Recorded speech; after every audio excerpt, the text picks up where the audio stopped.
E aí, gurizada, tudo bem? Aqui é Ana Cláudia Peixoto, prof de Física, e hoje nós vamos fazer mais duas questões da prova de Física da URGS. Estamos quase no final, só falta essas duas e mais uma que nós vamos fazer amanhã, certo? A primeira dessas questões é a questão 28, é sobre eletrodinâmica, uma questão média, e a questão 29, eletromagnetismo, também é uma questão média. Vamos lá? Me acompanhe. Qualquer dúvida, já sabe, coloque embaixo do vídeo.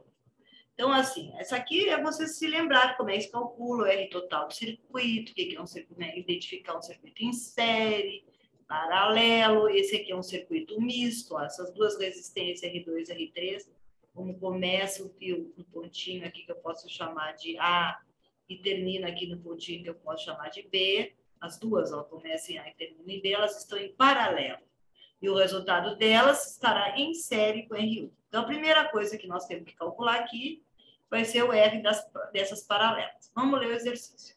Considere o circuito resistivo representado na figura abaixo, sendo R1 igual a R3, que é igual a 2 ohms. Vamos escrever isso para a gente não se atrapalhar no exercício. Então, R1 igual a 2 ohms e R3 também igual a 2 ohms. E R2 igual a 1 ohm, certo? A questão é que a corrente elétrica que passa R2. Só que para a gente achar a corrente que vai passar R2, eu preciso saber qual é o I total do meu circuito, que é o I que vai ser gerado aqui na diferença de potencial, que vai chegar aqui e vai se dividir. Só que não vai se dividir igualmente porque as resistências são diferentes. Então, como a gente considera, a ideia que eu dou para os meus alunos é considerar as resistências como obstáculo e dizer que a corrente é muito esperta. Então, como esse obstáculo em R3 é maior, com certeza em R3 vai passar menos corrente que em R2. A corrente é mais esperta, aqui tem menos obstáculo, vai passar mais corrente em R2 que em R3. E a soma dessa corrente que passa em R2, que eu vou chamar de I2, com a que passa em I3, é o nosso I total do circuito, certo? Nada se perde, nada se cria, né? Então, bem indo aqui, ó, não tem outro caminho a corrente para ir. Tudo que entra vai ter que sair desse lado, ó. A corrente sobe, por aqui desce por baixo, né? Entendeu? E daí se junta aqui para sair aqui por esse lado aqui. Tá, então vamos lá. Vamos achar o R total do circuito, começando com essas duas paralelas. Lembrando a equação das paralelas, 1 sobre R das paralelas é 1 sobre o R2, que é 1, mais 1 sobre o R3, que é 2, igual a mínimo múltiplo comum é 2, né? Divide pelo de baixo, 2 dividido por 1 é 2, e multiplica pelo de cima, mais 2 dividido por 2 é 1, vezes 1 é 1, isso aqui é 3 sobre 2. Isso aqui, ó, é 1 sobre R, eu tenho que me ligar nisso, é 1 sobre R, 3 sobre 2. Então, o R das paralelas, eu tenho que inverter a fração, é 2 sobre 3 ohms. Ok. Agora, essa resistência que se transformou em 2 sobre 3 vai ficar em série com R1. Ó, essa aqui R1 é 2 ohms e aqui passou a ser 2 sobre 3 ohms. Olha só, ficou bem fácil. Resistência em série, quem estudou vai lembrar que, então, que o nosso R total do circuito, como deram duas séries no fim, é só uma soma algébrica, 2 sobre 3. Como aqui tem uma fração, coloco sobre 1, mínimo múltiplo comum é 3, divide pelo de baixo, lembra? E multiplica pelo de cima. 3 dividido por 1 é 3, vezes 2 é 6, mais 3 dividido por 3 é 1, vezes 2 é 2. Isso aqui é igual a 8 sobre 3. Esse é o R total do circuito, 8 sobre 3 ohm.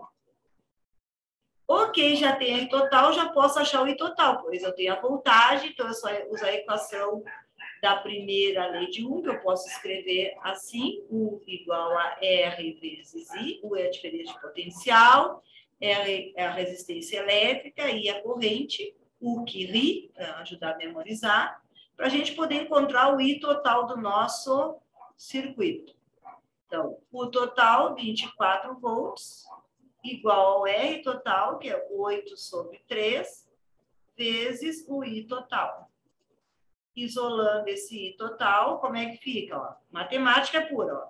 Está dividindo o 8, aqui ó, passa para cima multiplicando para o outro lado, quando eu já troco, a gente troca de lado a igualdade, a gente inverte a operação.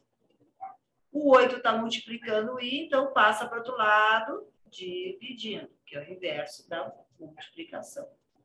24 dividido por 8, aqui, simplificando aqui na fração, é 3 vezes 3, que é igual a 9 amperes. Esse é o nosso I total do circuito, 9 amperes. Certo? Até aqui? Bom, continuando. Agora, o que eu vou fazer? Para não dar muita confusão aqui com os números, nós temos que achar o R2, eu vou apagar aqui, só vou lembrar esse total aqui. Qualquer coisa, vocês voltem, é só voltar o vídeo para entender, se não entenderam alguma coisa da resolução até aqui. Então, o I total do nosso circuito é 9 amperes, mas a gente tem que saber, não é o I total, precisamos saber a corrente que passa em R2, que eu vou chamar de I2, e a corrente que passa em R3 é I3. Então, o que eu sei? Que esse 9 amperes é a soma das duas correntes, a que passa em R2 e a que passa em R3. O que mais que eu sei? Como essas duas resistências são ligadas na mesma diferença de potencial, ó, A e B, nos mesmos dois pontos, uma passa por cima e outra por baixo, ó, a diferença de potencial das paralelas, que é uma característica do circuito das paralelas, é sempre igual. Então, a diferença de potencial na resistência 2, o 2 é igual ao 3. Lembrando, a diferença de potencial, a equação da primeira lei de Ohm, U que ri, né? A equação da primeira lei de Ohm é sempre escrita solando R, né? U sobre I. Mas é mais fácil memorizar assim, U que ri. Então, o 2 vai ser R2 vezes I2. O 3 vai ser R3 vezes I3. Quanto é que é R2? R2 é 1 ohm. 1 vezes I2 igual a... Quanto é que é R3? R3 é 2. 2 vezes I3. O que mais que eu sei? Então, eu tenho essa equação aqui e tenho essa que eu montei aqui acima, ó. Aqui eu tenho um sistema de equações com duas variáveis. Aqui é matemática pura agora. Então, o que eu vou fazer? Eu vou isolar o I2 aqui nessa equação de baixo, que é 2 vezes I3, e vou substituir esse 2 aqui em cima. Então, vai ficar 9 igual a 2 vezes I3 mais I3. 9 igual a 3 vezes I3. Então, I3 igual a 9 dividido por 3, que é igual a 3 amperes. Ó, acabamos de achar o I3. Agora vai ficar fácil achar o I2. Ó. I2 aqui, ó, é 2 vezes I3. Então, I2, vou colocar aqui embaixo, igual, ó, é só substituir por I3. 2 vezes 3, que é igual a 6 amperes. Então, a questão que é o I2, acabamos de achar a resposta. Ó. Letra C de Canadá, letra C de carro. E resolvemos a questão 28. Vamos para agora a questão 29, que está aqui embaixo. Questão 29. Ó, a figura abaixo representa um ímã que se move ao longo do eixo de uma bobina. Ó, aqui está a bobina. Que se encontra conectada a um resistor R. Então, isso aqui é um problema de eletromagnetismo. Então, assim, considere as seguintes afirmações. A corrente elétrica R só existe se o ímã estiver acelerado. Bom, essa questão não está correta, certo? Quem estudou vai lembrar que para que haja corrente na bobina, basta que haja movimento do ímã, ou seja, uma variação de fluxo. Então, não precisa estar acelerado, pode estar com velocidade constante, por exemplo, certo?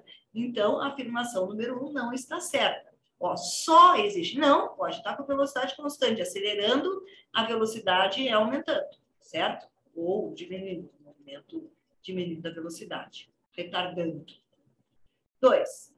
A corrente elétrica flui de A para B. Então, ó, esse sentido aqui é anti-horário. De A para B, quando o ímã se move para a esquerda. Vamos ver se é verdade?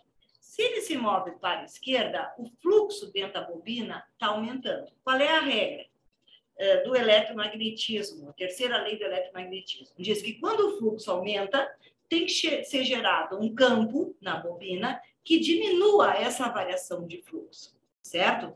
Ou seja, o sentido, o ímã, as linhas de campo estão saindo do norte e entrando na bobina. Logo, o sentido das linhas de fluxo tem que ser gerado na bobina, tem que ser sentido ao contrário, saindo da bobina para a direita. Ou seja, também tem que ser gerado um polo norte para empurrar o ímã. O ímã está se aproximando, logo deve ser gerado um polo norte para empurrar o ímã de volta e fazer uma variação de fluxo no sentido ao contrário do que está sendo gerado no ímã. Logo, a 2 está correta, sentido quando o fluxo, o polo é norte, gerado na bobina, o sentido da corrente é anti-horário. Ok, certa 2. Então, podemos descartar a C e a E. Vamos ver se a 3 está certa. A corrente elétrica em R é máxima quando o ímã estiver completamente inserido na bobina. Nada a ver. A corrente é máxima quando houver máxima variação de fluxo, que não tem nada a ver com o ímã estar completamente inserido na bobina. Então, a resposta dessa questão certa é letra B. A afirmação, a única que está correta, é a afirmação número 2. Apenas a 2. Letra B de bola, letra B de Brasil. E finalizamos mais essas duas questões dessa prova de física, que não foi fácil, tiveram menos questões, mas realmente essa prova está difícil. E vamos amanhã resolver a última questão dessa prova, que é a questão número 30, certo? Então, até amanhã. E, se tiverem dúvidas, é só colocarem aí embaixo do meu vídeo, certo? Até amanhã.